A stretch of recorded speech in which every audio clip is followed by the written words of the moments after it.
Hello, welcome to our webinar, Comparative Literature Today. I'm José Jobim, Professor of Literature at the Federal Fluminense University, and I'll be here with João Cezar de Castro Rocha, Professor of Comparative Literature at the State University of Rio de Janeiro, and with our special guest, Professor Zhang Longxi. Professor Zhang Longxi is a leading scholar in East-West cross-cultural studies. He holds an MA from Peking University and a PhD from Harvard. He has taught at Harvard and the University of California and is currently chair professor of comparative literature and translation at City University of Hong Kong. He is an elected foreign member of the Royal Swedish Academy of Letters, History and Antiquities, a former president of the International Comparative Literature Association, and one of the editors-in-chief of the Journal of World Literature. His research interests are East-West cross-cultural studies, and his major book publications include The Tao and the Logos, Literary Hermeneutics, East and West, Duke University Press, 1992, Mighty Opposites, From Dichotomies to Differences in the Comparative Study of China, Stanford University Press, 1998. Out of the Cultural Ghetto, this was published in Chinese by Joint Publishing Company. Allegorizes Reading Canonical Literature East and West, Cornell University Press, 2000. Unexpected Affinities, Reading Across Cultures, Toronto University of Toronto Press, 2007, and an Introduction to Comparative Literature, published in Chinese by Fudan University Press, 2009. And most recently, From Comparison to World Literature, published by the State University of New York Press, 2016. And most of us here in Brazil know Longxi because he was, among other things, he was recently keynote speaker at the Brazilian Comparative Literature Association meeting in 2018, and also gave a series of lectures invited by the project History, Circulation, and Analysis of Literary, Artistic, and Social Discourses, the Graduate Program in Literary Studies of the Federal Fluminense University, the Casa de Leitura Discourses, State University of Rio de Janeiro, and the Brazilian Comparative Literature Association, of course. So, Professor Longxi, the floor is yours, please. Thank you very much. Thank you, both Jose and João Cezar. And very, very happy to be able to connect again, even though this time not physically in Rio, but I feel I'm almost like in Rio. I still remember very happily my experience in Rio with my family and spending some time in different places. So I'm very grateful for your invitation to speak about comparative literature today. So I will first start to talk about comparative literature, its history briefly, and its current condition, and what we might want to develop into. Comparative literature as a discipline, as we all know, was established in 19th century in Europe, particularly in France. So that's why comparative literature in English is translating actually littérature comparée in French. But when French or European comparative literature started, it was very clearly advanced discipline because it was established against the monolingualism of national literatures, because we study yearly national literatures, English, Brazilian, Chinese, Korean, Turkish, whatever, national literatures. And all the national literary traditions, most of them are written in a particular national language. And this is related to the idea of nationalism, particularly at the end of 19th century. So it was, as we know, a dangerous ideology that led in the 20th century to world wars. So nationalism and its monolingualism became very a dangerous tendency. Therefore, comparative literature was established with this idea of crossing national boundaries, because comparison or comparative methodology is not the unique thing for comparative literature, because in doing anything, in any study, you need to compare. So comparison is not the reason or raison d'être of comparative literature. Actually, a very important French comparatist, René Ejamble, has a very interesting book title called Comparaison n'est pas raison. So comparison is not the reason. So when the comparative literature as a discipline established was vis-a-vis nationalism or nationalistic tendencies of monolingual national literary traditions. So the first journal of comparative literature was edited by a scholar, Ugo Mezzo. He was born in Hungary, but he was born in the time of the Austro-Hungarian Empire.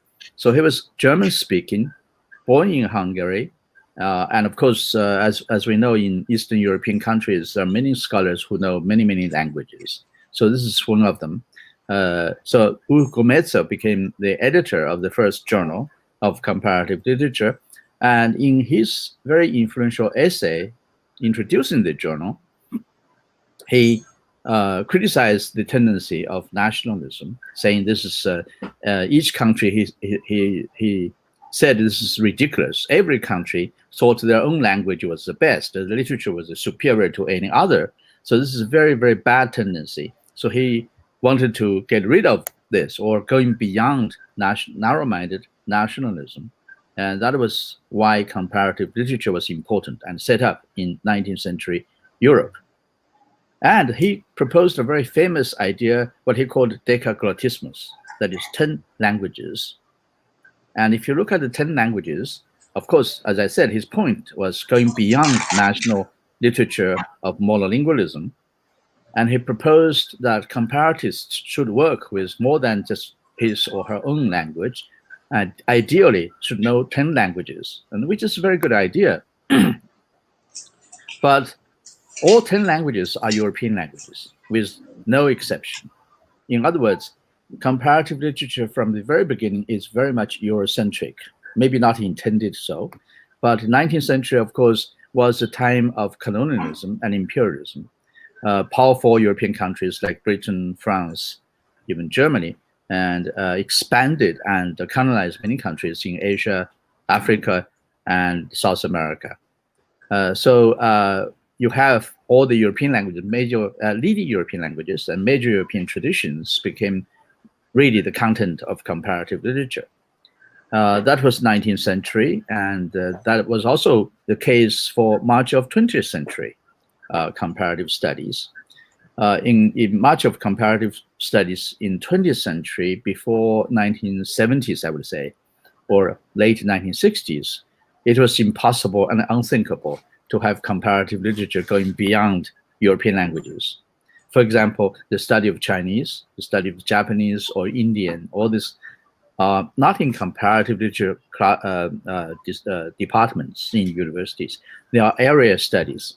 For example, if you want to study Chinese, Korean, and Japanese literature, you would go to East Asian Studies department, not in comparative literature department. In other words, Japanese, Korean, Chinese are not languages for comparison with European languages. And that started to change in the late 20th century, 1970s, I would say, became the time that gradually many students, even professors, are interested in literatures other than European traditions. Of course, European literature has always been important. Even though I'm saying now we should go beyond Eurocentrism, doesn't mean that European literature became not important. Has always been important. I myself have always studied European, major European canonical literature, from Homer to Dante to Shakespeare to, Wordsworth, Balzac, Goethe. All these important works are still very important for the study of literature and study of comparative literature. But indeed, it became possible since 1970s to study comparative literature with European, but also with non-European literatures. So now it became quite important to study different literary traditions, even though mainly we still have the major European traditions as the leading traditions for comparative studies and also for world literature, which is another very important new trend in literary studies, not just in the US, but in the world, everywhere. And of course, we know that literature, world literature, the concept was proposed by Goethe at the beginning of the 19th century, but really was not really a major area of study for many, many years, and until I think in the perhaps last 20 years became very, very important. And why is that? Because one major important context of this is the globalization. Now we are living in a world which is globalized, not just in our daily life, but also in our studies of and our interest. So many people in the West also have developed interest in non-Western European, non-European, non-Western literary or cultural traditions. And I must say that there is a very important and admirable tendency in Western scholarship that is always been self-critical. So the idea of critique or going beyond Eurocentrism was not proposed by non-European scholars, but proposed by European scholars themselves. So this is very important to remember. So with this tendency of going beyond Eurocentrism or the critique of Eurocentrism, with the critique of colonialism, with the decolonization in mid-20th century, so all these political, social, historical changes also influence the study of comparative literature. So people now are interested in addition to Western traditions, but also non-Western literatures that include South American literature, for example, Brazil, Argentina, and many other South American countries. And I think Borges, for example, is definitely a world literature writer. His works have been studied not just in South America, but in everywhere. In China, he was also very popular. And many others, and not just Borges, many other important writers. Garcia Marquez, for example, also is famous. So this is new tendency, and it's a very important tendency, not just in literature, but in the comparative study of literature.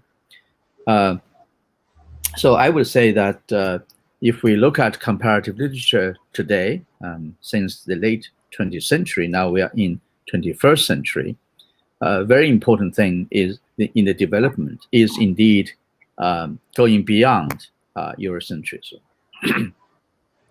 Now, when I say going beyond Eurocentrism, when I say Eurocentrism, it's not just a critique of the idea, but also a kind of a descriptive concept, because before 1970s, as I said, the major works of comparative literature, the most important works, are all dealing with European literatures. We can name some of the important works. For example, Irish Auerbach, one of the leading comparatists and philologists in his time. He was Jewish. He was a professor at Marburg. But in the 1930s, when the Nazis got in power, he was fired from University of Marburg and went to Turkey and wrote his very important work, Mimesis, Representation of Reality in Western Literature. So that was a very important book. I think every comparatist would read that book as a classic. Another important work, also by a German scholar, Ernst Cezar and Curtius, his book of what is called the European literature and the Middle Ages, which is also important in philological and literary studies in comparative literature. And also in 20th century, later important works like also Fry, his Anatomy of Criticism, which is also a very important book for the study of comparative literature. And you can think also Frank Kermode, he just passed away last year or 2 years ago. His great work, many works on the study of the Bible, study of hermeneutics, and the most important, the sense of an ending, the study of novels, very important work for narratology. All these important works are written by European or North American scholars and dealing with European literatures only. So when I say Eurocentric, it's not just critical, but also descriptive, because the best comparative literature scholarship was all dealing with European studies. So when I say Eurocentrism or going beyond Eurocentrism, it's not just get rid of European literature, definitely not, because European literature, the major traditions, and even the minor traditions are all important. What I'm saying is that what we need to do in today's comparative literature, and this is also realized by many people, perhaps the best scholars in the field, that we need to expand, we need to go beyond and include more, because the beauty of comparative literature is inclusive. We can study more works. We can study areas and the traditions that are not traditionally covered by the idea of decaglottismus. Okay, decaglottismus, the 10 languages proposed by Hugo Merzer. In fact, if you look at the major works discussed traditionally in comparative literature, and even now in world literature, are really the major works of major European traditions. Basically English, French, German, some Italian, and including 19th century Russian. But that's basically it. Very few works from other traditions, even European, the so-called minor European traditions, minor languages. So we don't know, for example, very much about Dutch literature. We don't know much about Serbian literature. Many European countries are also not well studied. So now I think world literature gives us a very good opportunity to expand, to include more works.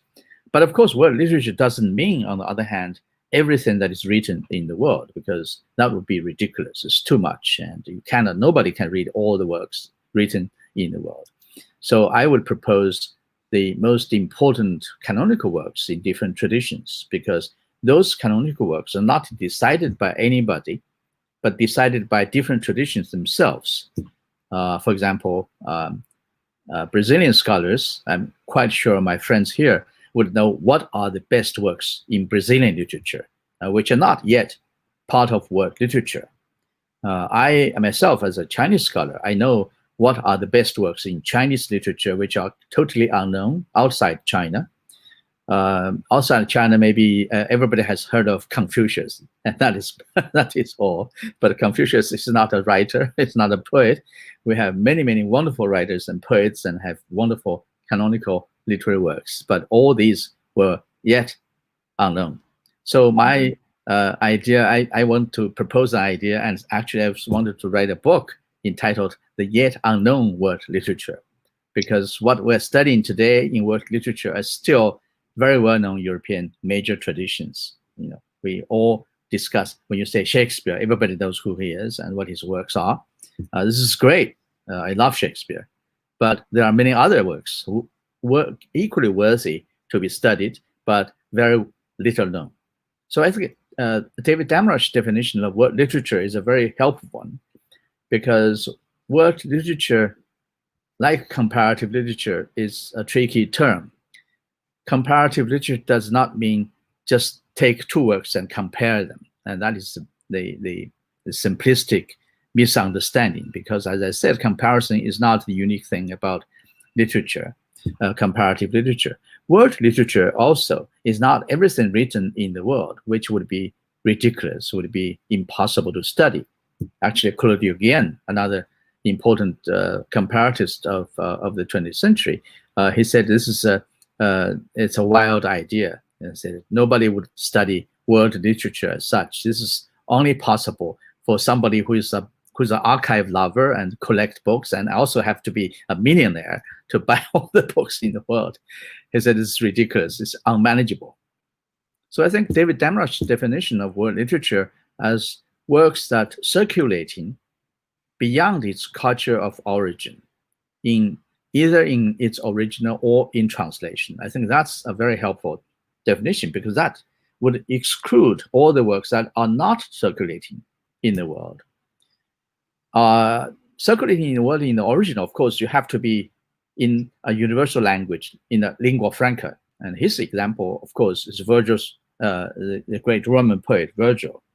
As we know, Virgil wrote in Latin, and his Aeneid was written in Latin and could be read by all Europeans in the Middle Ages and the 19th century until the early part of 20th century.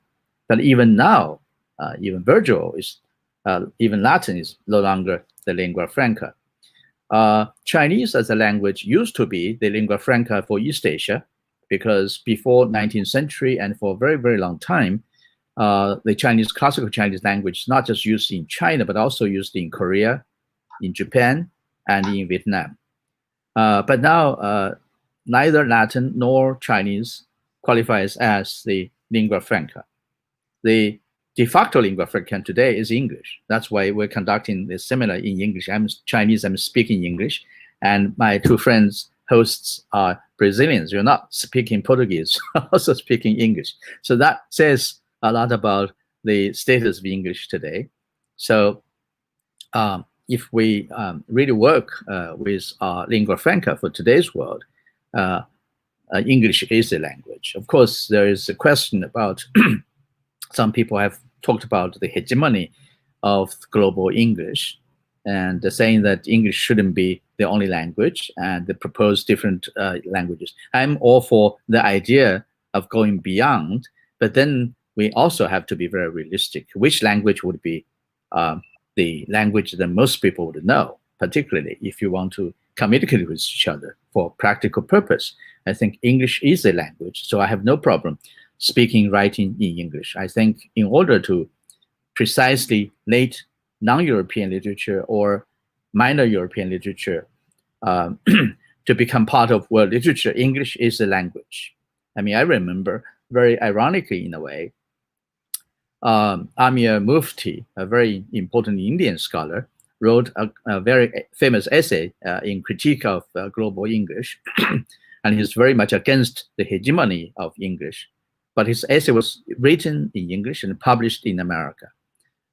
He complained about there are many, many Indian native languages or dialects, and they also have great works of literature, but they were not as important as English. But the irony is, if he wrote his essay in any of those Indian languages, nobody would know. I mean, would be very limited for his essay to be known and have influence. So when we critique the so-called hegemony of English, I think it's based on very wrong understanding, the understanding of the so-called Sapir-Whorf thesis, hypothesis, that the language you speak will determine your way of thinking. I think it's a very wrong idea, because we all think differently, not only in English, but in Chinese, in Brazil, because we argue sometimes with each other. So speaking the same language does not guarantee you think the same way. To propose a whole society, a whole community, because they speak the language, therefore they think in a particular way, I think it's not realistic and it's very wrong. In fact, we can use English to express our own ideas, including ideas to critique many of the ideas of the English. So I think that's very important to understand. For me, I think to study comparative literature, to study world literature, and to have influence globally, I think English is the language we use as a tool, actually. Language is a tool used to express our own ideas. So what I'm trying to say is that comparative literature today, I think, has gone to the stage that going beyond 19th century, going beyond much of 20th century, and now we're getting into 21st century, and going beyond Eurocentrism is very important.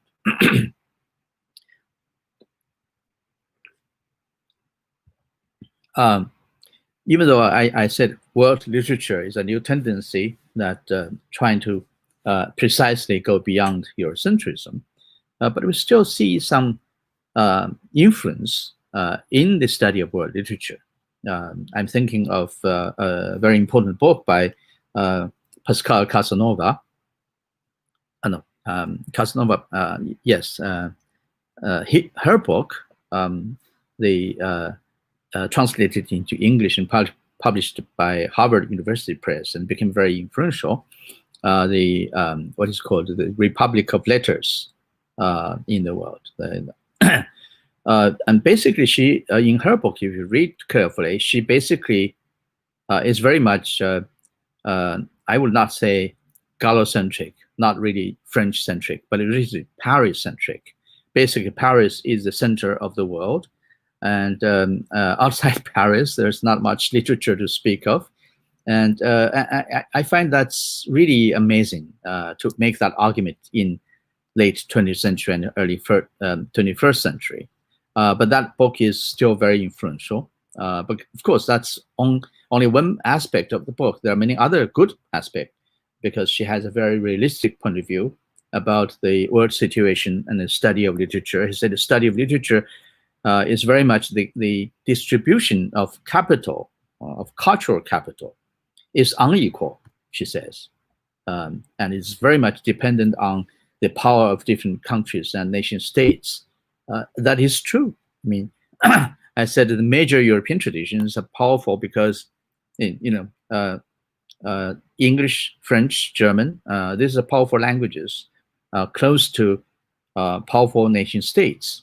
And that is why the language and literature became much of the world literature, major part of world literature. So that book has its good side, but I think its limitation, and very obvious one, is a very clear expression of Eurocentrism. And that is something that I find it's surprising almost, because it's not a book published in the 19th century or early 20th century, but it's very late 20th century. But it still has some. So what that means is that we still need to really be guard against this kind of tendency of Eurocentrism. We, of course, as I said already, we appreciate major European traditions. We love, from Dante to Shakespeare, all the great works.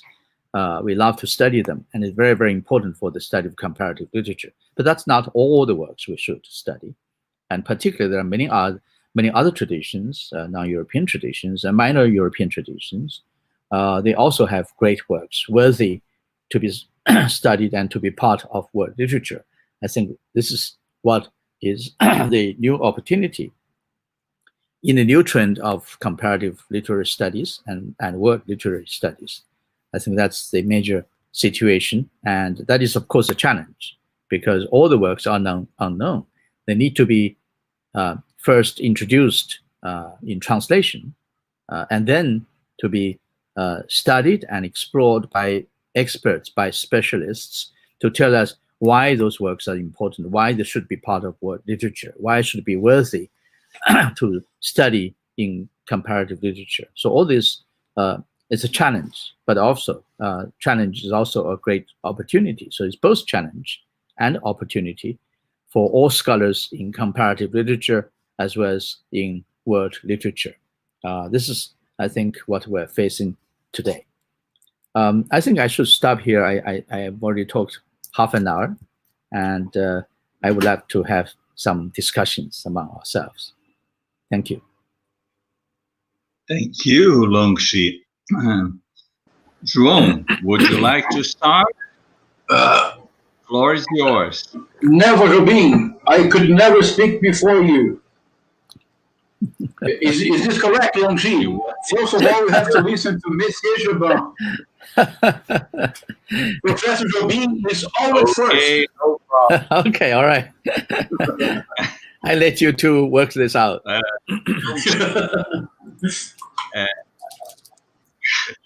I would like to hear your opinion, Longxi. We had here a very important scholar in the 20th century, probably the most influential literary critic and comparatist of the 20th century. He was called Antônio Cândido. And he was a professor of comparative literature. As a matter of fact, he was the first South American representative in the International Comparative Literature Association Council. And this was a long time ago. And he has a famous phrase that was pronounced in the first comparative literature, the first Brazilian Comparative Literature Association meeting in 1888. And I'll quote this sentence. Mm-hmm.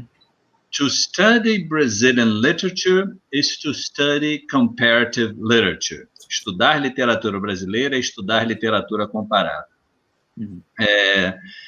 I myself dedicated a whole book to argue that this is not true only of Brazilian literature, meaning that, of course, it's very much difficult in all literatures that I know, but I don't know all literatures in the world. It would be impossible. But as a general sentence, I think we could say that to study a national literature is always to study comparative literature. Don't you think so? Yes. Well, yes or no? I think for literary traditions that are relatively young, well, I would say for most of literary studies, this is very true, because literature has always been comparative in a sense of, as we talked about comparative literature, not just your own literary tradition and linguistic tradition, but also cross borders, interacting with other traditions, other literatures. I think this is very, very true. And I would say, even for Chinese literature, I must say that Chinese literature probably, because it has such a long history, dates back to more than 3,000 years. So for much of classical Chinese literature, interaction was less. But even for Chinese, it's also very important to remember, since the beginning of the first century, Indian tradition, that is Buddhism, already started to come to China, and it takes centuries for Chinese and Indian to integrate into, so now we think of Buddhism or Buddhist culture and the influence of Buddhist on literature not as something foreign. It becomes very Chinese, actually. But we all know that the influence came from India, even though Buddhism became, disappeared in India and survived and thrived in China, and also through China to Korea and Japan. So in that sense, then, Chinese literature also had interaction with Indian literature and in other ways. And in modern time, since the 20th century, certainly, there was much influence and interaction with European literature. So for most other literatures, let's say Brazilian literature in particular, I can understand why it is so, because in a way, Brazilian literature and culture was very deeply embedded in European tradition, because your national language is Portuguese, right? And therefore, there are a very close connection with European literature. I mean, Borges is so knowledgeable of different traditions in Europe, and he talks about English, French, German, and of course, he's also wonderfully interested in Chinese. And in one of his poems, he claimed to be a Chinese himself. So Borges is wonderfully open-minded. So yes, I think for Brazilian literature it's true, or for Latin American literature, I think generally it's true. Therefore, for many, many traditions, I think study of national literature, well, you have to be a comparatist. And now it's real. Even Chinese scholars of Chinese literature today, actually, in 20th century, also realized that to study Chinese literature, history, culture, everything, you have to be in a much larger context. First, regional context of East Asia, and even larger context of the global situation. I mean, 20th century modern Chinese literature was heavily influenced and interacted with European literature. So I think that's very, very true, that study a national literature is also study of comparative literature. Thank you, Longxi. And you have addressed an issue, a very interesting issue, which is the difference between our South American countries, so as to say, and China concerning the question of language, because as you have noticed, our national language is Portuguese. Meaning it became national because, of course, it was not the language spoken by the original peoples who were here in Brazil and in South America. And so we have a kind of situation in which the question of the European language, and I mean the European language concerning the production of literary texts written in the European language after the colonial situation, being in a post-independence situation. This was a literary question here in South America and in Brazil in particular. But it's different in China because, of course, you didn't have to deal with an European language, even if you consider that sometimes there may not be a situation of independence from colonial powers. But anyway, it was always Chinese. I mean, of course, I'm aware that Chinese is like as we call all the languages spoken in China, because I know, for instance, that you live in a city where they speak Cantonese and you speak Mandarin, and so it's not the same thing. Although people generalize calling Chinese all the languages spoken in China. But I would like you to say some words about this very specific difference that I think affects the production of literature in the former colonial countries, meaning colonized by Europeans, and the situation in China, which I think it's different because of a language situation that's different. Yeah, well, European languages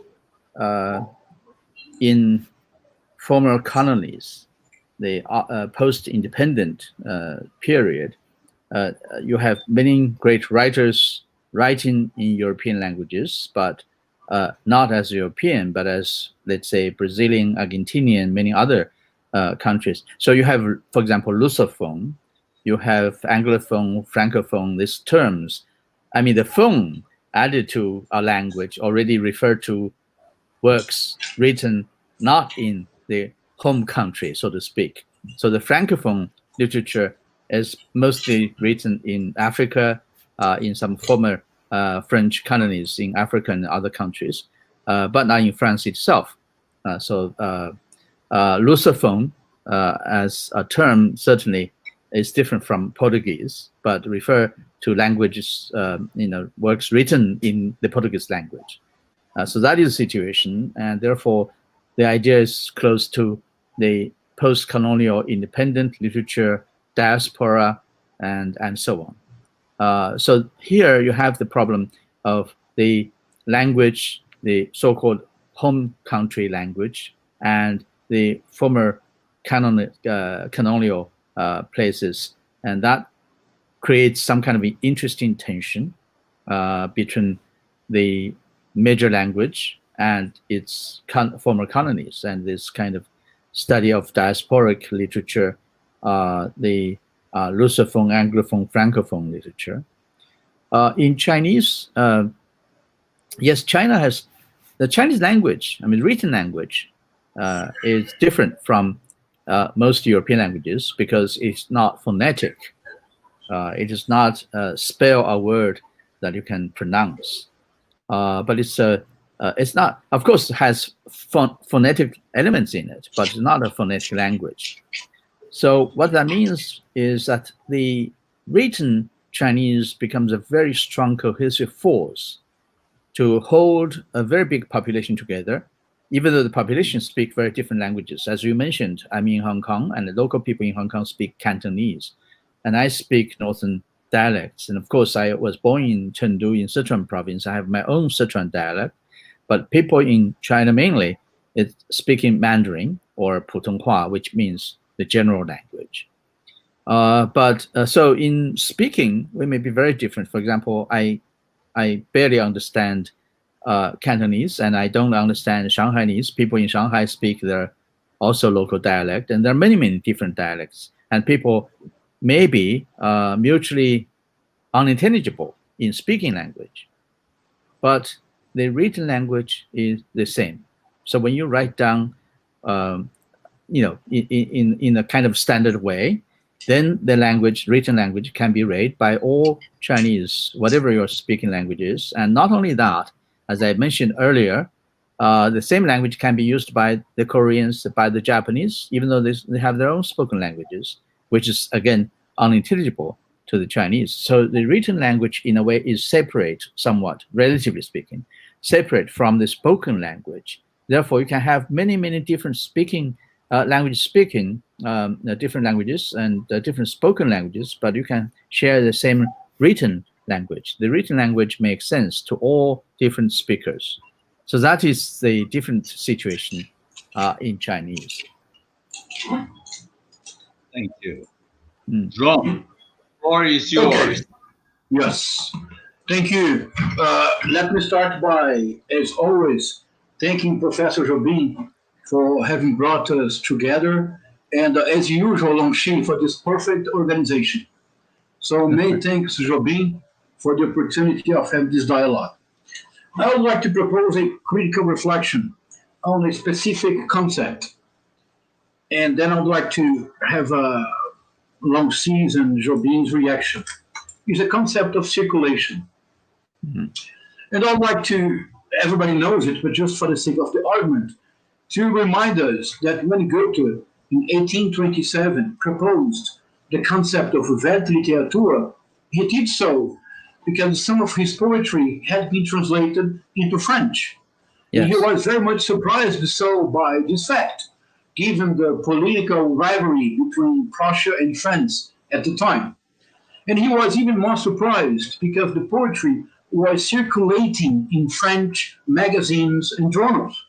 Mm-hmm. So in the very beginning of the concept of Weltliteratur, two elements were fundamental: translation and circulation.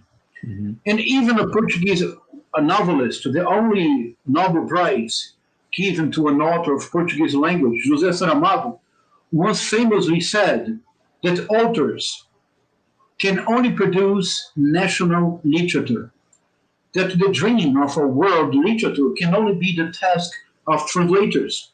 And I think this is a very important point that I will conclude my critical reflection with it. So, by the very beginning, translation and circulation.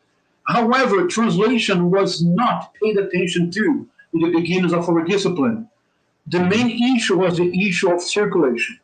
And even in Goethe's formulation of the concept of Weltliteratur, there was already present a fascinating paradox that we had not completely overcome. You remember well, Goethe says, the time has come to overcome national literatures. We all should help to the creation of Weltliteratur, a concept, by the way, that Karl Marx and Friedrich Engels would resort to in the 1848 Communist Manifesto.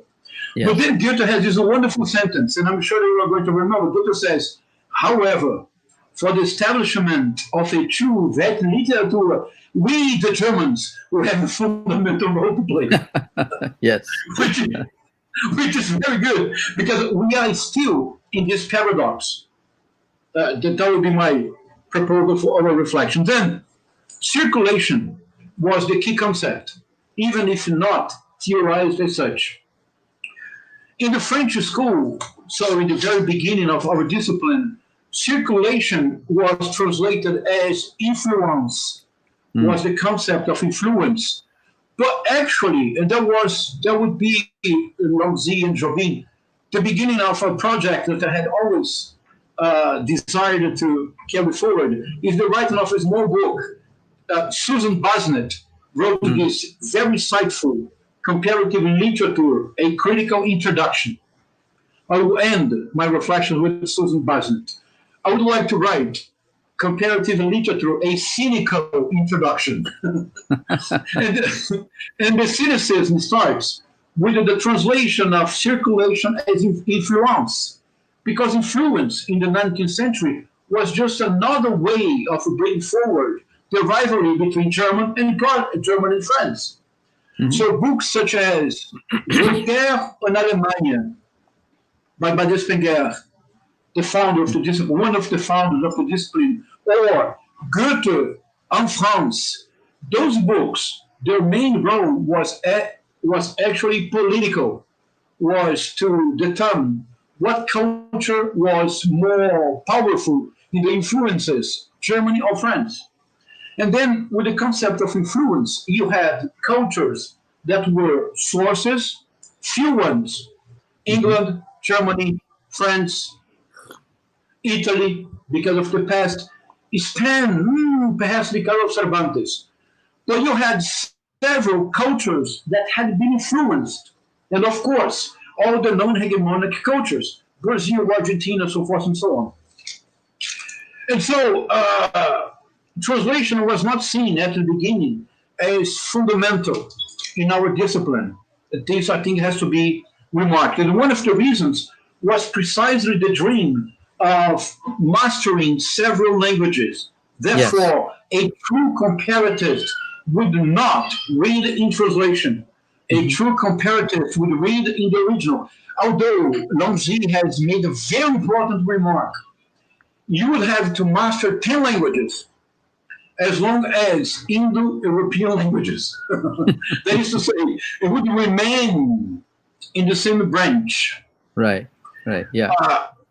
I think that David Demrosh has given a very important contribution to this debate, because the notion that he has proposed, that the actual circulation of works beyond its places of origins, without attributing to it any aesthetic value, it's very important.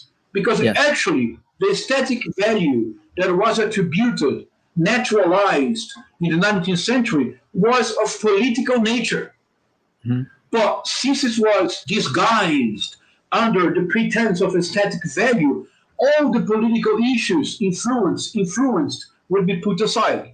So I think that David Demrosh has given a very important contribution by broadening up the notion of circulation almost as, I'm not sure if you both would agree, the circulation for David Demrosh, as I read it, is a descriptive tool. It is not an attribution of aesthetic value. It is not an attribution of a canonical status. It is a descriptive tool. Does this work has been translated? Yes, first point. Therefore, does this work circulate beyond its original language? Second point. If you can answer yes to both questions, therefore it is part of the word literature, and you do not have to ask yourself questions of static value. So I think this was an important contribution. However, and there I would start a critical appraisal of the concept. I think it's not enough.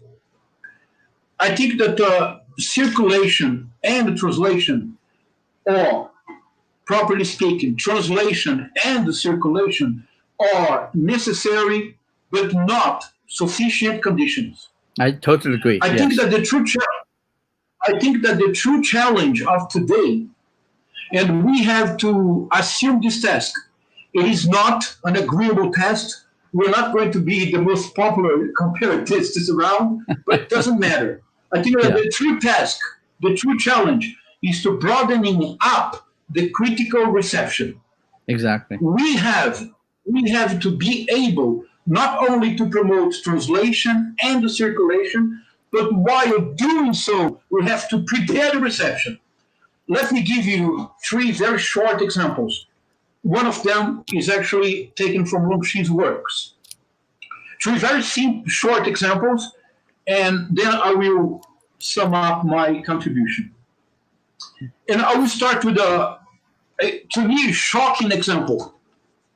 Because Longxi, the book you want to write, the yet unknown word literature cannot be written. At least according to Jean-Claude Carrière and Umberto Eco. Mm-hmm. 2 fantastic writers and critics. Yes. In this book, on the future of the book, this very insightful dialogue with wonderful remarks by Jean-Claude Carrière and Umberto Eco, in a certain moment, the interviewer asks a Longxi's question. He asks Longxi, and you have to read this book. He says, that brings us to us another question.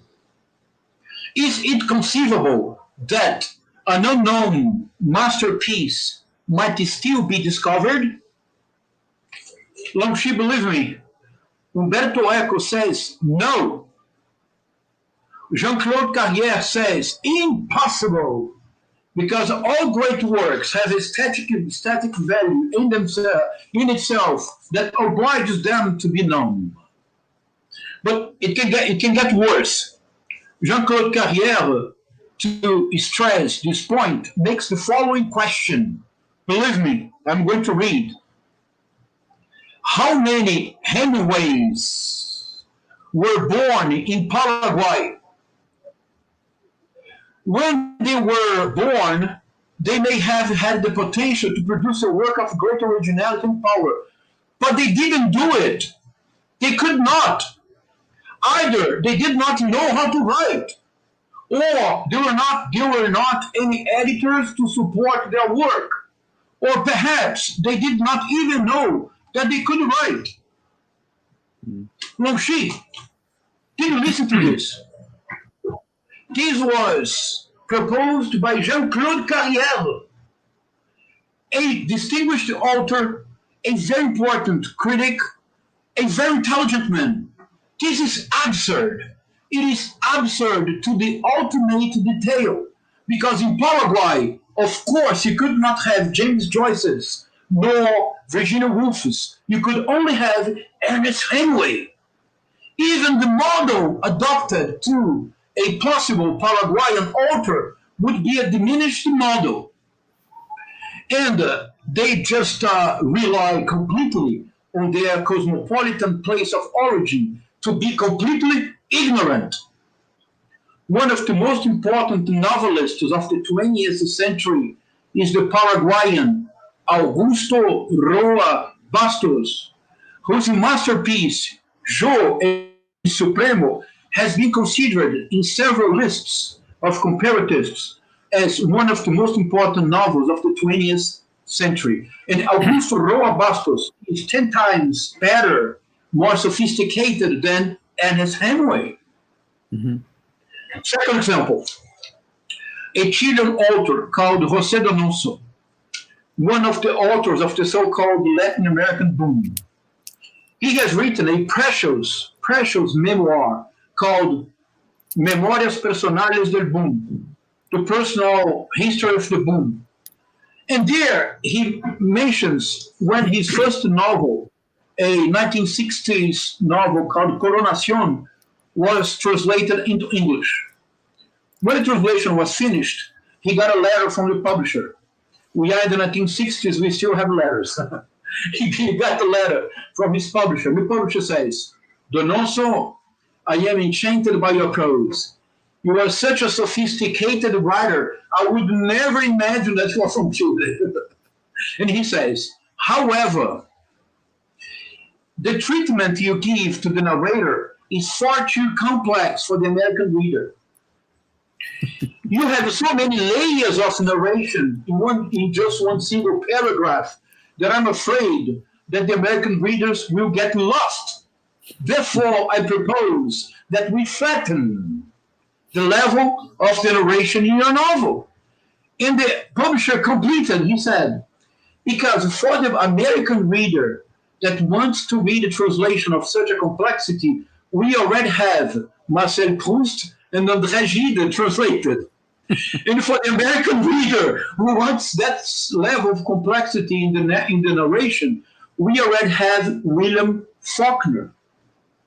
And therefore, he wanted to flatten the complexity of José Donoso's translator.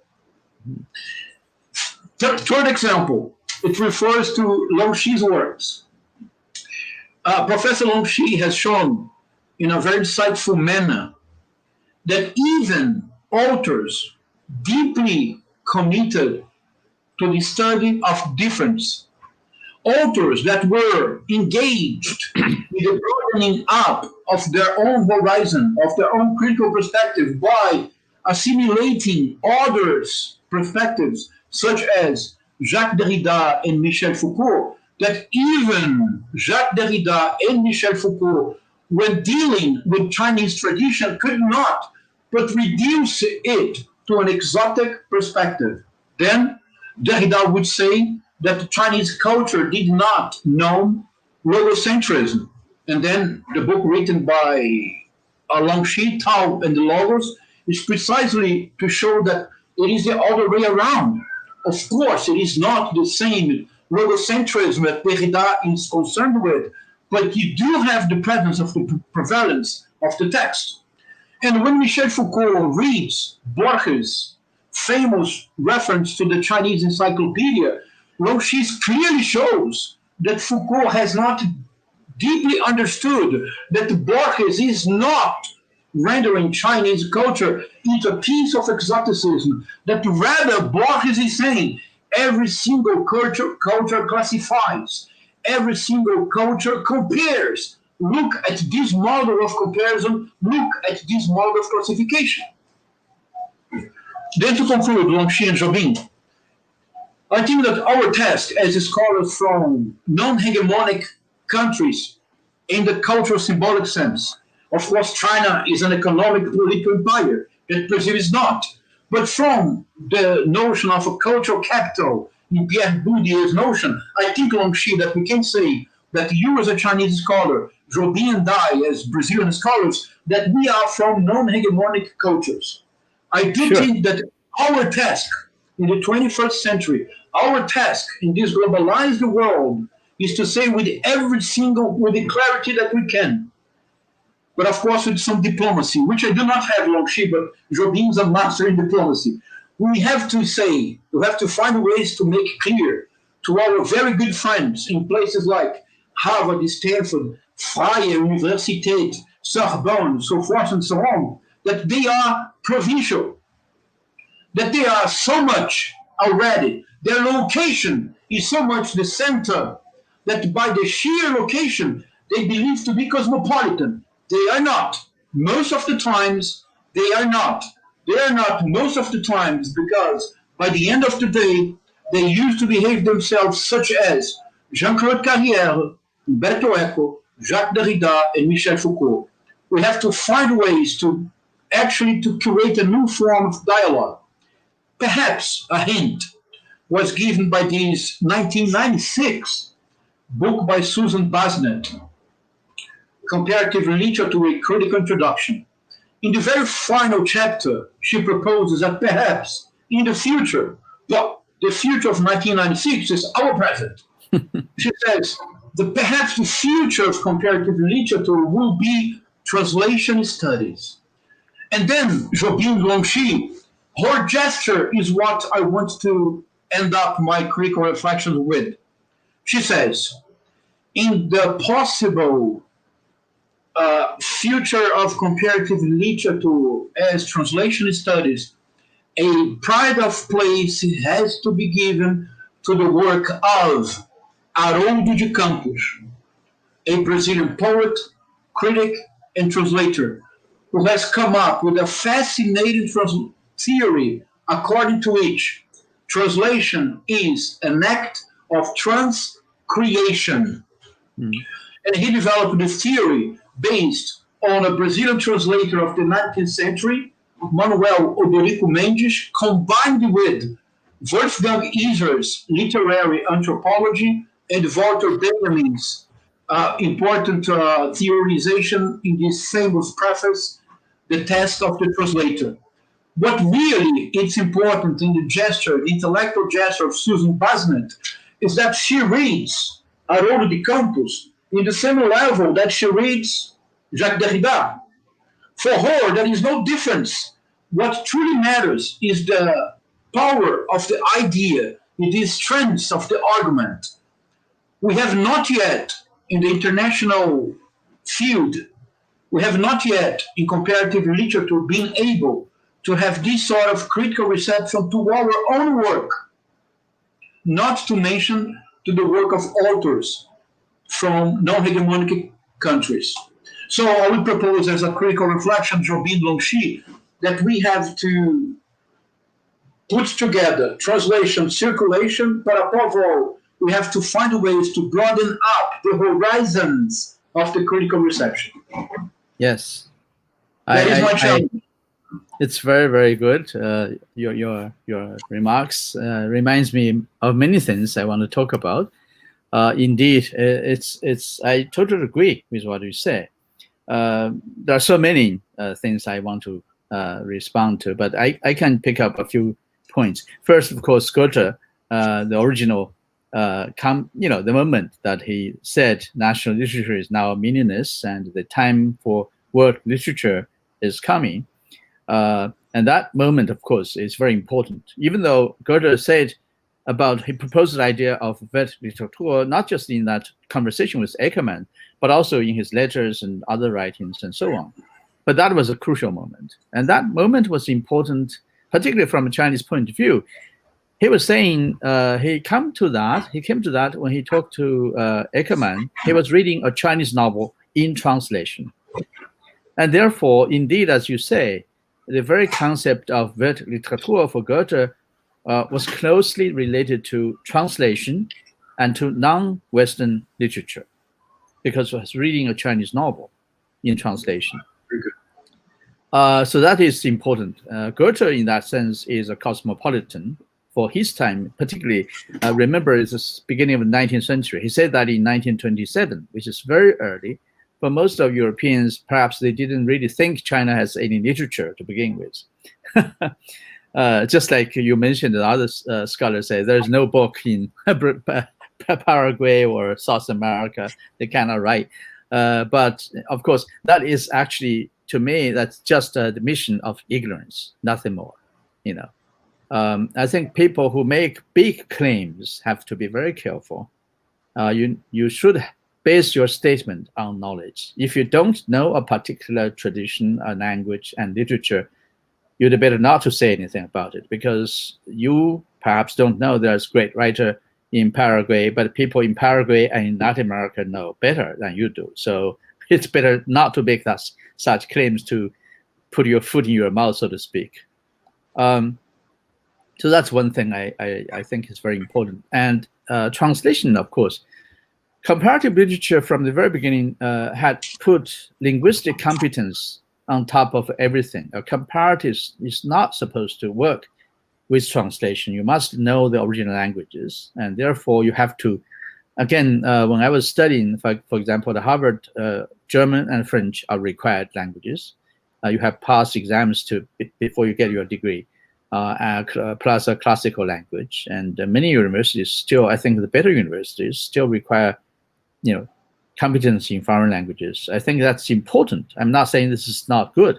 Actually, the rigor of scholarship, particularly when you study the details of a poem, of a novel, if you make mistakes with the language, you can go very far and make mistakes. So I understand the importance of linguistic competence and to master languages. But again, as I said, Decacritismus is only European languages, and that is a limitation. Now we study world literature. Of course, we cannot possibly know all the major languages in the world, not to say all the languages. But then the requirement of linguistic competence is much more than traditional decacritisms, not less, because now we are talking about knowing languages, not just European languages, but also non-European languages, which is even more difficult than traditional comparative literature. Some people were saying now world literature is now, do not have very strict standards, so to speak, as though depending on translation. Traditionally, translation is not valued in comparative literature, and I agree with you, João. This is a mistake. Actually, comparative literature should pay attention to translation. In fact, many comparatives work with translations because, to be honest, nobody knows all the languages. I don't care how many languages you know, 10 or 20, but you cannot know everything. So when you do comparative work, sometimes you also need to depend on translations. So let us to be honest about it. Translation is very important. The only thing, of course, is you know language in the original. At the same time, also pay attention to translation. This is very true when you quoted somebody saying that for non-major European literature to be really famous and to be part of world literature, you need translation. That has always been the case. Think of Ibsen, for example. At the turn of the 19th, 20th century, he was so important and so famous, but he was not known in his Norwegian original, but he was known through German translation. Maeterlinck, the Swedish writer, was known not in Swedish, but in French translation. So there are many, many examples of this. Even important European writers were known through translation. And because translation is the good thing about translation is to make your work, including literary work, and your criticism, your scholarship, better known in a major language in translation. And that is what we're talking about, the lingua franca, the importance of lingua franca. So indeed, circulation, translation are very, very important. But I would argue also, I totally agree with you that circulation is an important concept, but we shouldn't stop at that. We should also explore the aesthetic literary qualities of works, because the best works of different traditions, given the limited time, given the limited human capacity, and we should study the best works of different traditions. Therefore, translation is the first step. Scholarship must follow to explain why those works are worthy of being part of world literature, why people outside the tradition of their original language should also read and study those works. So scholarship becomes very important. Actually, the major works of European traditions are established by scholarship, not just by themselves. Oscar Wilde once said, even the appreciation of Milton is a work of scholarship. So that's very true. So that's why, as scholars, as critics, we have the responsibility to write on works and explain to people why those works are important, and therefore the literary and aesthetic criticism is very, very important. I totally agree. Yeah.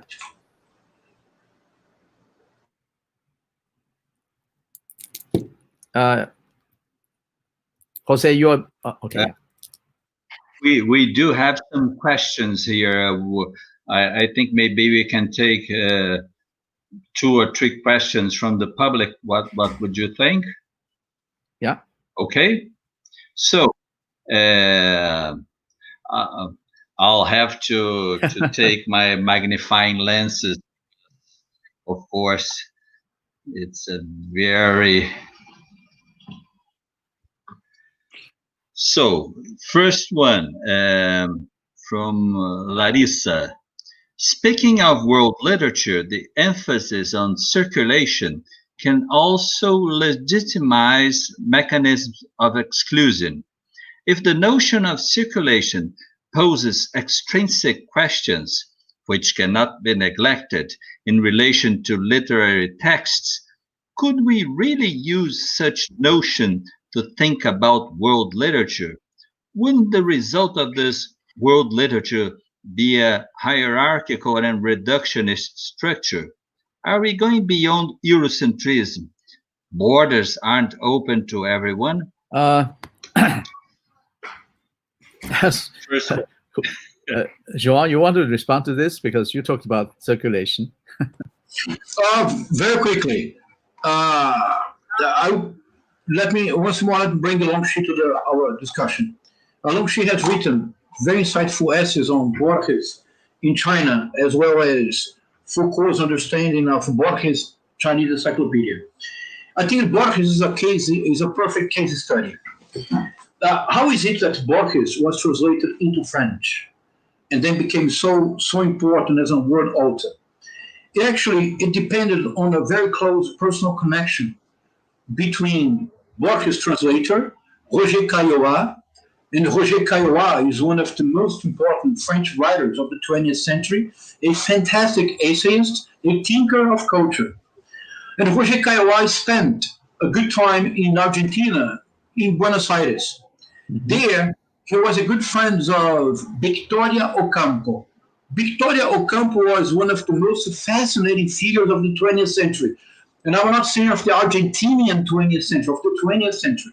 Mm-hmm. She was an extremely wealthy woman, extremely scholarly, a very good writer, spoke several languages, even in his palace in Buenos Aires. For a while, there was a sort of a branch of the UNESCO, the United Nations branch of culture. Mm-hmm. And she brought to Buenos Aires for international colloquia every single important name of the time. You just name it. Most likely, Nobel Prizes, physicists, biologists, writers, poets.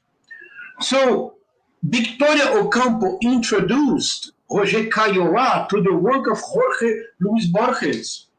In other words, when Borges was read by Caillois, Borges already knew that he was not simply reading a Latin American, South American author. Caillois already knew who Borges was. He comes back to Paris, and he prepares an anthology of Borges that was published in this very important book series called Croix du Sud, The Cross of the South. That was a collection that precisely was a sort of world literature collection at the time. Then Michel Foucault reads Borges.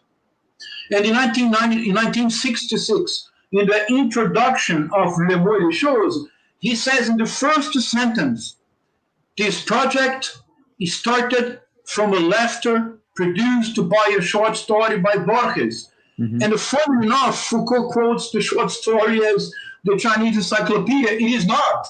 In the short story, the Chinese encyclopedia is quoted, but the short story is not called the Chinese encyclopedia. So the circulation of Borges was not random. The circulation of Jorge Luis Borges was prepared by the broadening up of the critical reception. So I think that Clarissa's question is very important. Circulation is an important step, but it is not enough.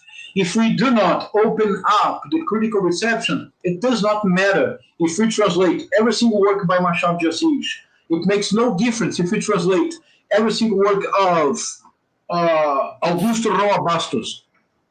To give another example, when the Latin American boom was made possible after the publication of 1967, Cien Años de Soledad, The 100 Years of Solitude by Gabriel Garcia Marquez, the critical reception of Latin America had been prepared by a political event, by the Cuban Revolution. The Cuban Revolution in 1959 sparked an interest in Latin America that never happened before. How can we see that? A French historian wrote a book, The 20th Century Explained to My Grandson. And so, Marc Auger. And so he mentions the fundamental historical facts of the 20th century to his grandson. In the whole of Latin America, the entire 20th century in Latin America The only historical fact that was remarked was the Cuban Revolution. And in fact, during the 1960s, every single European intellectual went to Cuba and wrote on Cuba, as Jean-Paul Sartre, among others. Therefore, in the 1960s, there was a new critical reception for Latin America that was lost in the 1970s, and then you did not have other Latin American boom. So circulation is fundamental, but it's not enough. We have to find ways to opening up the eyes of European and North American readers, because most of the times our colleagues, European readers, North American readers, they are too provincial because they are read at the very center. Yeah, I think that's very, very well said. Circulation is not enough. As I also mentioned, criticism, scholarship must follow to make those works translated meaningful to readers who are not in the original language and culture. I think that's important. Yes, let me just emphasize some of the things that both of you have said before, meaning the question that circulation is not random, and the question that circulation is not enough if we consider the evaluation of the works that circulate. And I remember some time ago when Longxi was among us, I don't know if you remember this, Longxi, but you said something about the circulation being very convenient as a way of analyzing works in the American Academy. And I think so, because, of course, if you say that you will include or exclude a work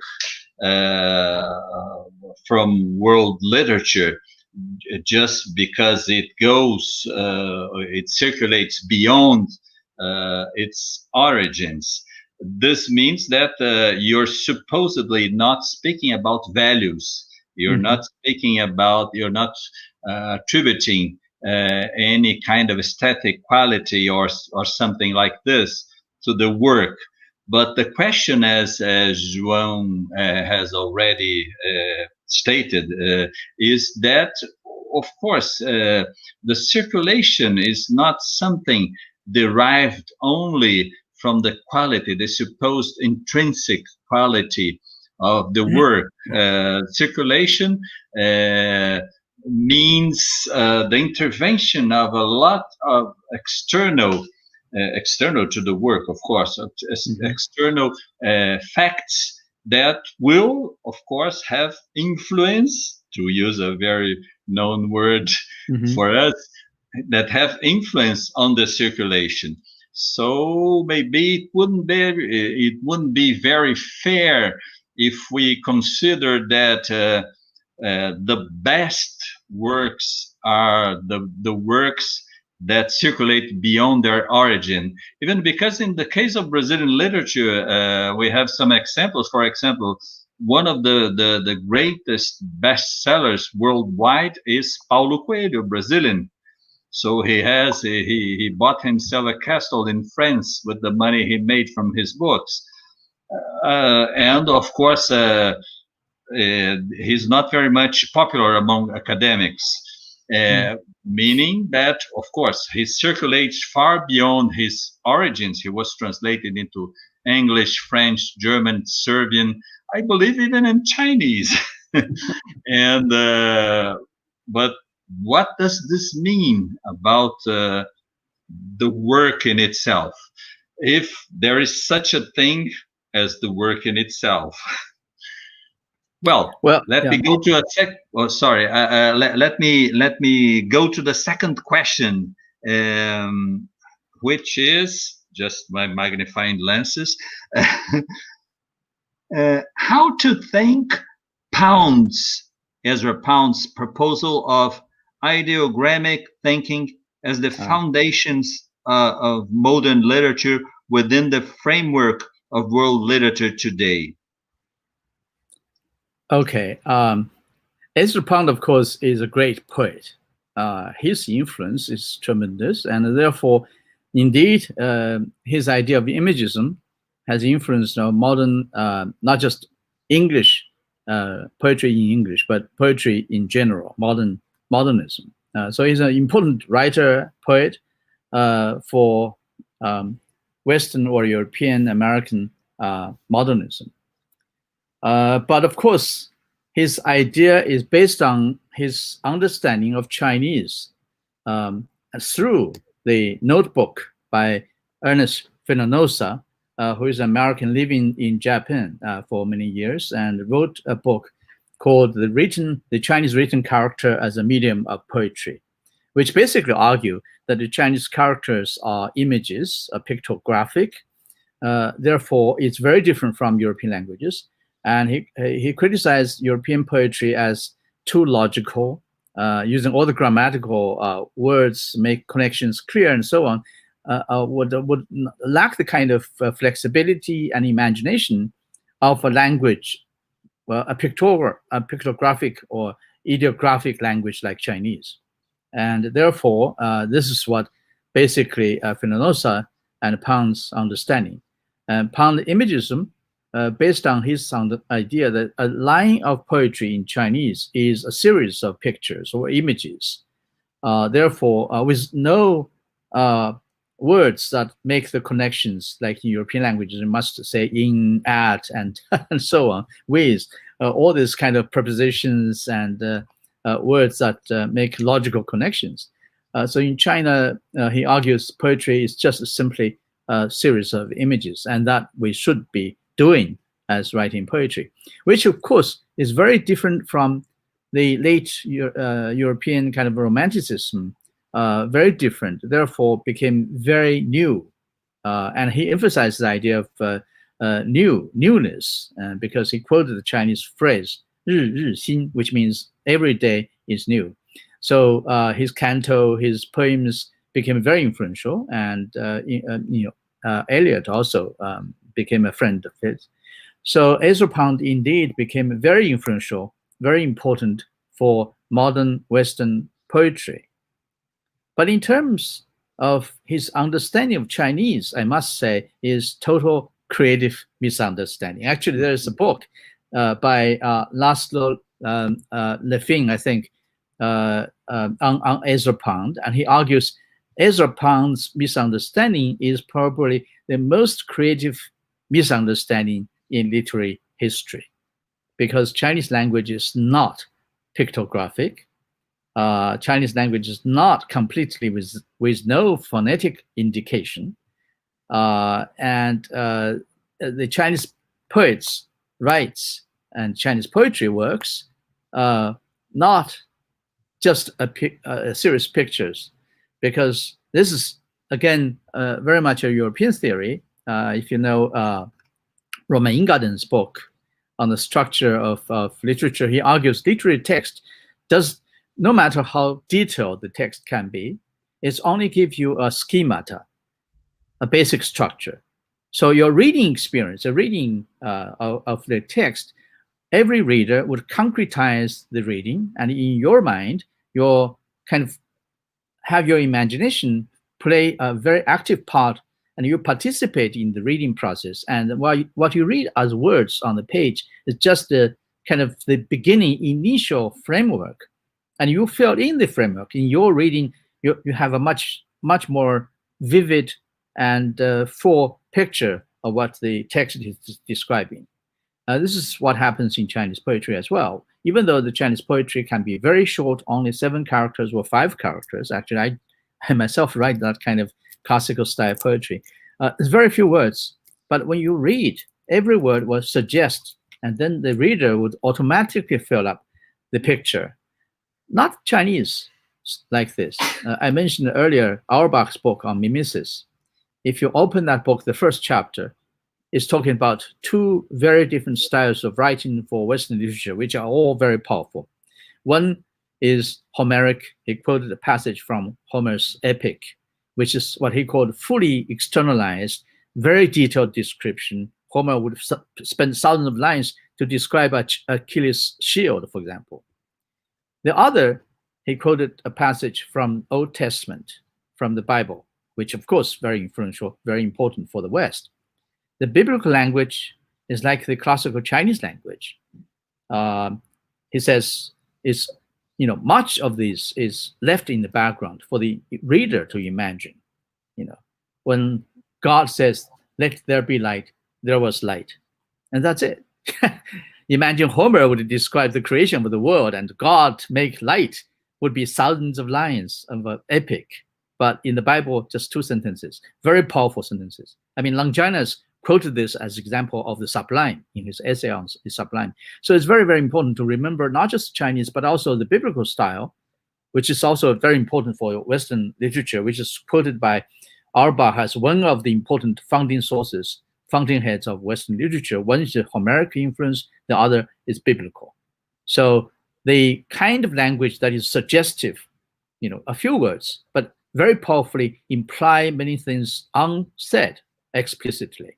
But the reader would engage, and the reading experience becomes much more active. Reader participating in the reading and creating the full meaning of the text. So that is what Chinese poetry does. It's not just a series of pictures.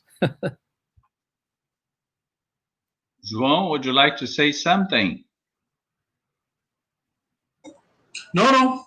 Okay. I think we have here a question from Nabil. Yes. I'm seeing here, so could you read it? I'll read the question. Nabil is a colleague, is a younger generation of comparatists from the State University of Rio de Janeiro. So let's read Nabil's question.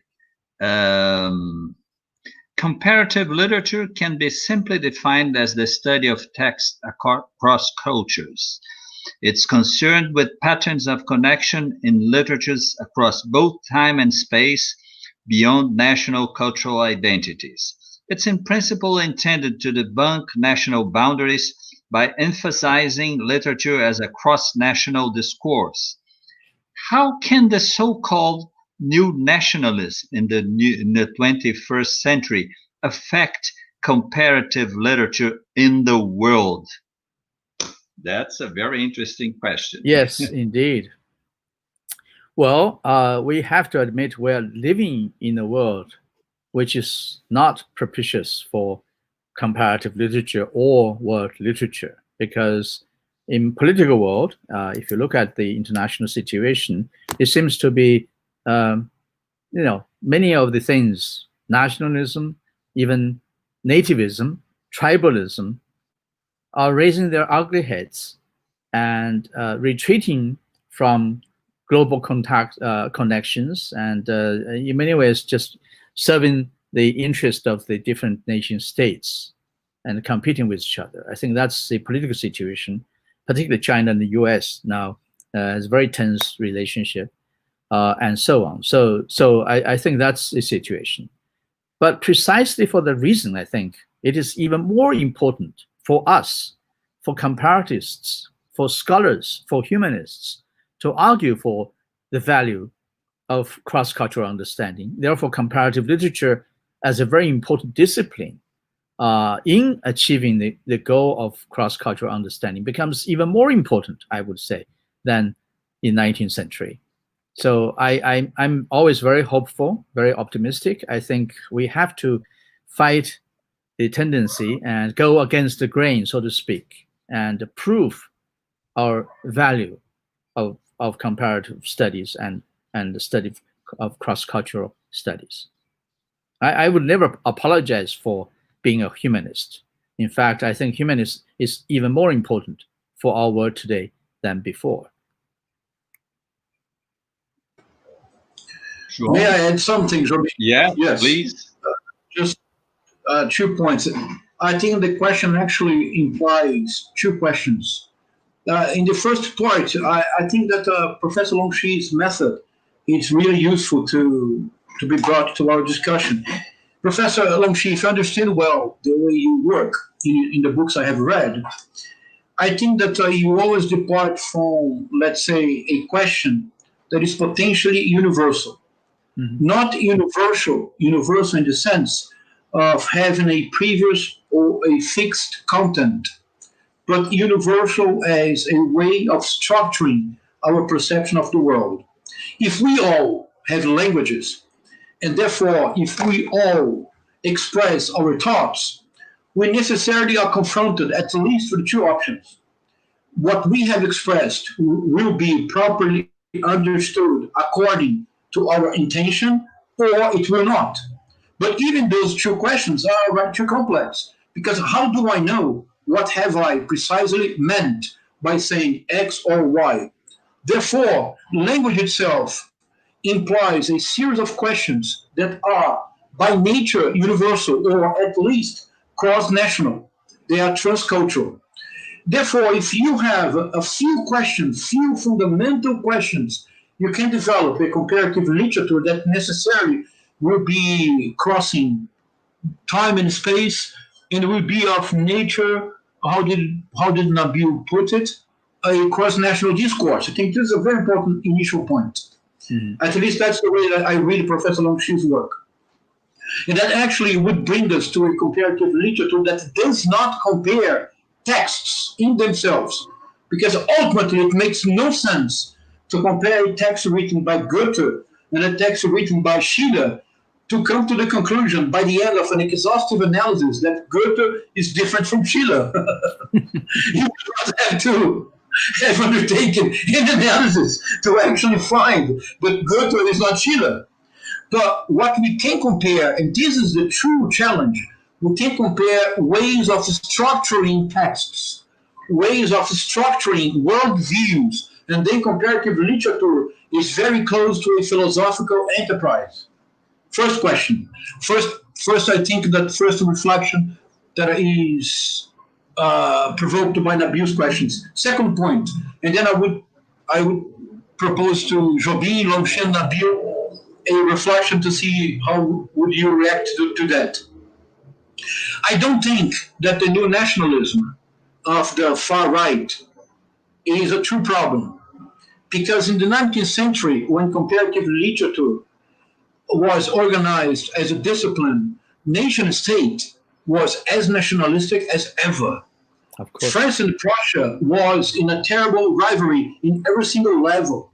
Even science was not immune to that. At the time, there was truly a race between Louis Pasteur and Robert Koch to find the virus, the bacteria of tuberculosis. When Robert Koch announced that he had found, it was a national glory opposing to French science. So I do not think that new nationalisms are the problem. Rather, new nationalisms, they can be interesting to our discipline, because as Professor Longxi said, we can have a counter alternative to that.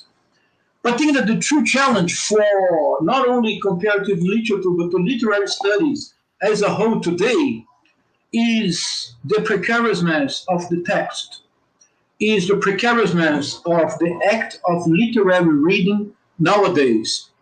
It is a fact that we have a world that is much more audiovisual, digital, than a textual one. So in the 19th century, when nationalism was so important and so dominant, but the text was also the main means of communication, and the literary reading was the very center of the culture. I think that the true challenge today is not necessarily new nationalism, but the new means of communication that are bringing literary reading to a very precarious status. Yes. Yeah.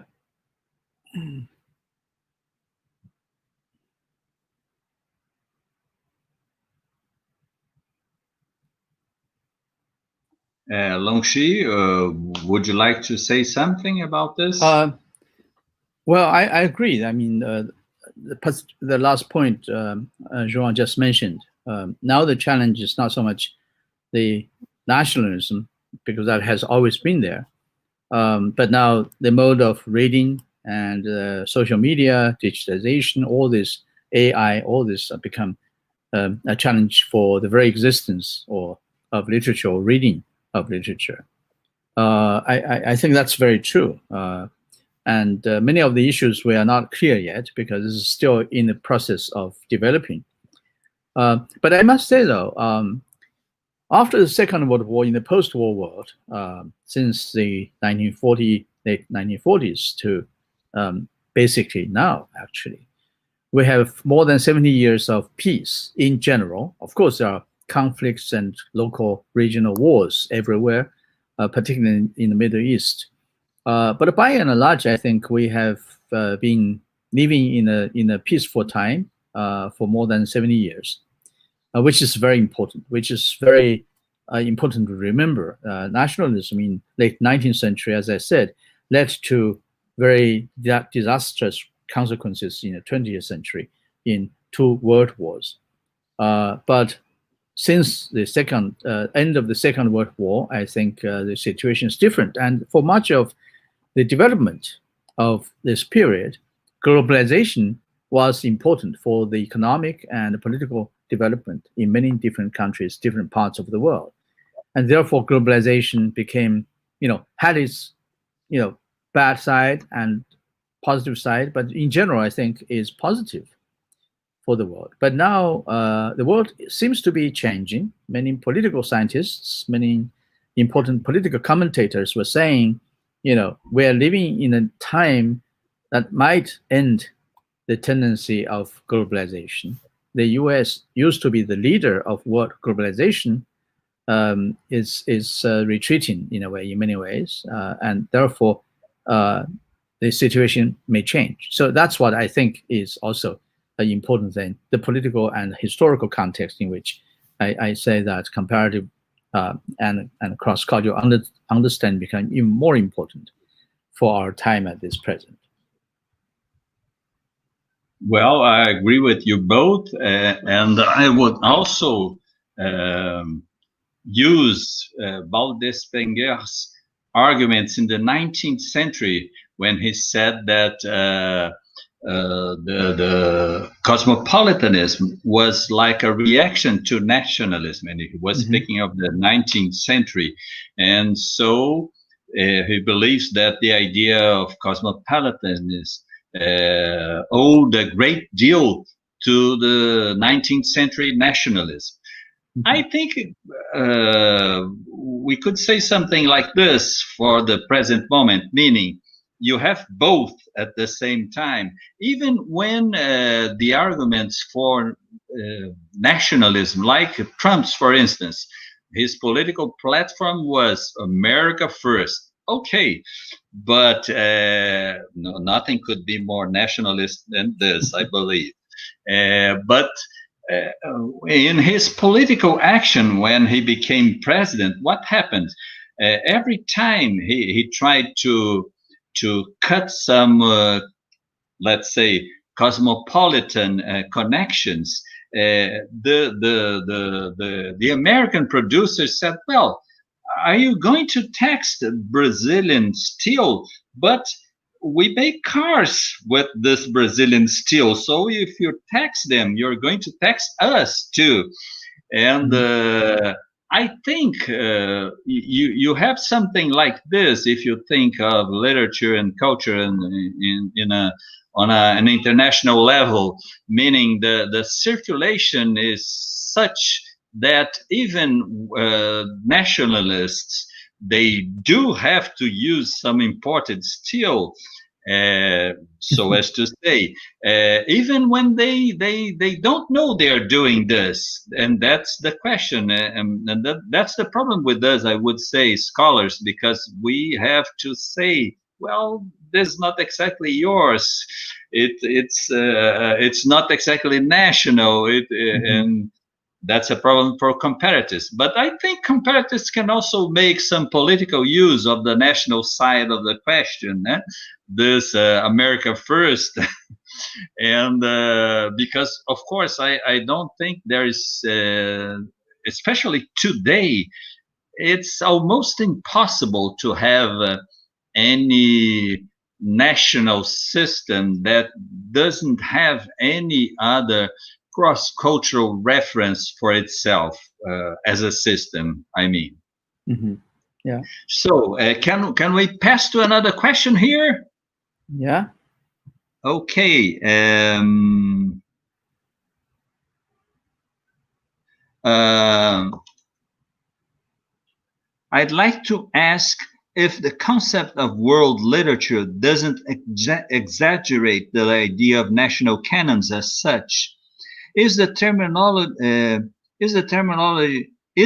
terminology too vague to actually offer a discernible framework?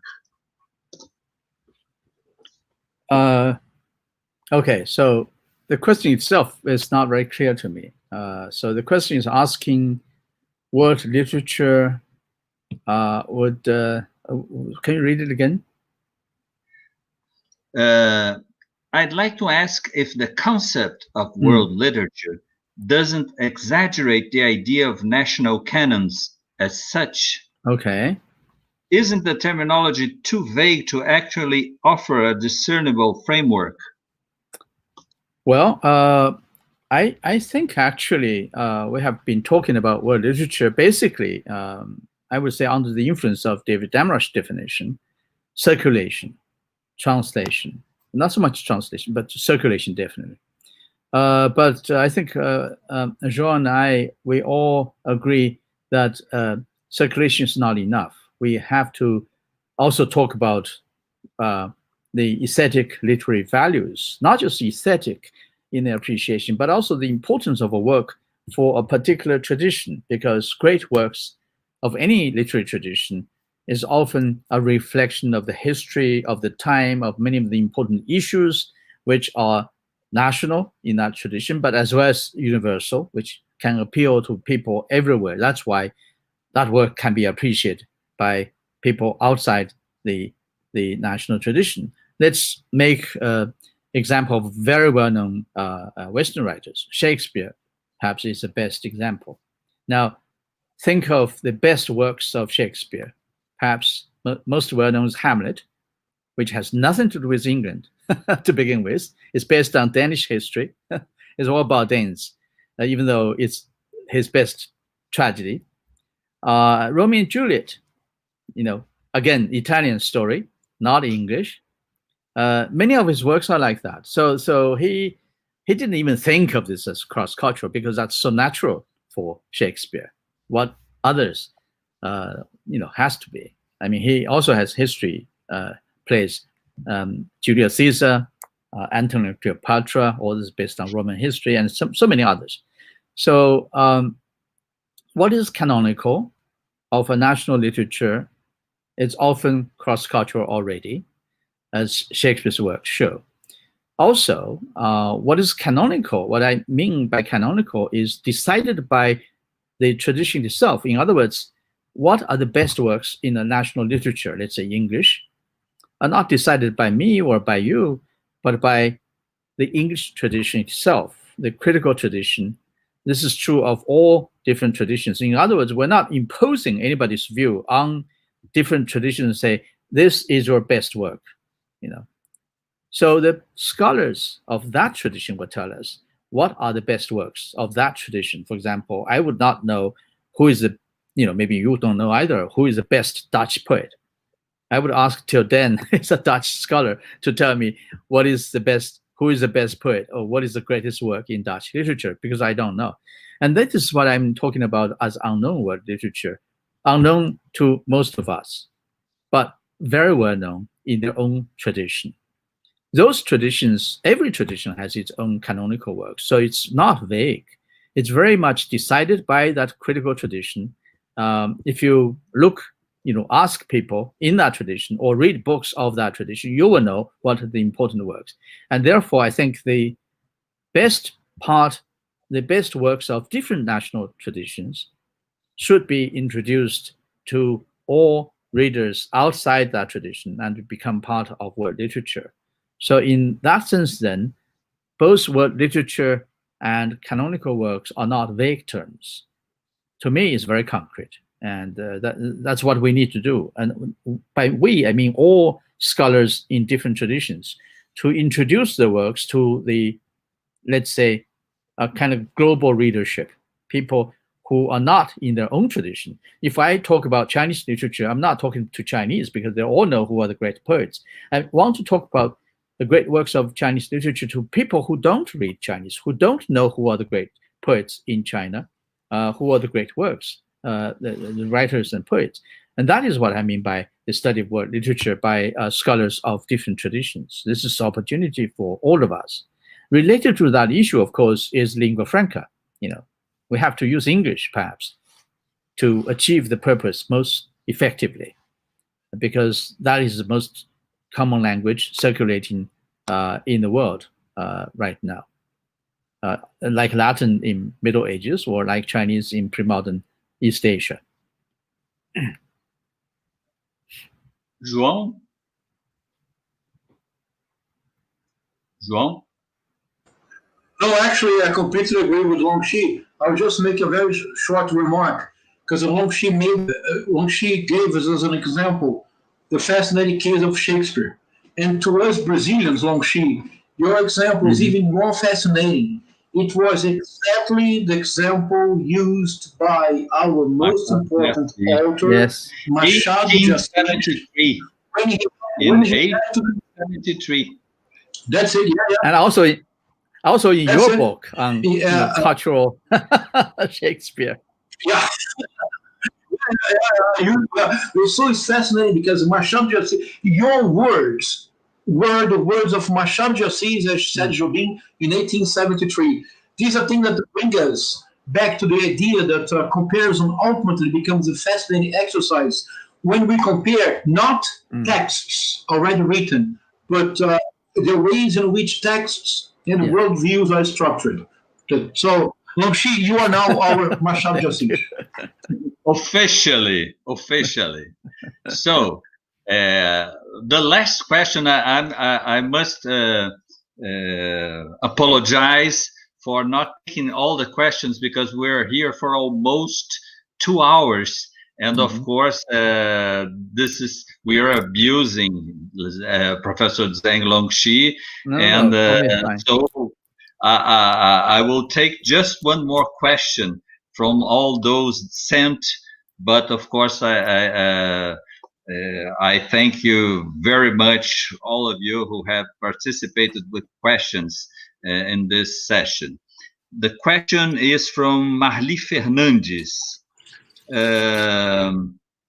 Do we think of literature as spaces for circulation of discourses in a different social and cultural moment that can still be the object of analysis and interaction between cultural and social subjects? Basically, you're asking what criticism should be doing. Basically, criticism, a critic, or criticos in Greek, actually means making judgment. So criticism is, as a discipline, as a activity, intellectual activity, is very closely related to value judgment. A critic is precisely somebody who evaluate the works and talk about the values and compare them and praise or promote what is best and criticize what is not as good. So I think that's what the very definition of criticism means, value judgment. And value judgment, criticism or critical activity is certainly talking about literary work as a space in which many other factors are important: historical, political, cultural, linguistic, and philosophical, and sometimes also religious backgrounds. All these play a role in creating a great work. As I said, canonical works, great works in a tradition, often is not just a string of beautiful words, which of course is a definition of literature. I mean, belles lettres. So you have to have literary aesthetic value, but that's only part of the work, which is very important, crucial part. But at the same time, a great work often, a canonical work, often reflects cultural values of the tradition and engage important issues of the time and in the history. So historical, religious, philosophical, and literary, many different contexts will play into the importance as the space of literature, and therefore for the critic to really evaluate and taking into consideration all the different factors. So literary criticism is never just say how beautiful this line is, but it's going much more than that and much deeper than that. I think that's exactly well said, that literature is a space in which all these factors will operate and will be evaluated. João, would you like to say something? No. Okay. Remarks. Well, then, thank you very much for your presence today with us, Professor Zhang Longxi. We hope this is the first of a series of other participations. And particularly, I and João, we are hoping that somewhere, I hope near in time, we'll be together to have some glasses of caipirinha here in Rio. Thank you very much. Thank you, José Luís, and also João Cezar, and my good friends in Brazil. And please keep safe and healthy. Yes, we are trying. Thank you very much, Longxi. See you. Thank all the people who participate. Yeah. And thank you, Jobim, for once more for having organized this meeting. Yes. Many thanks.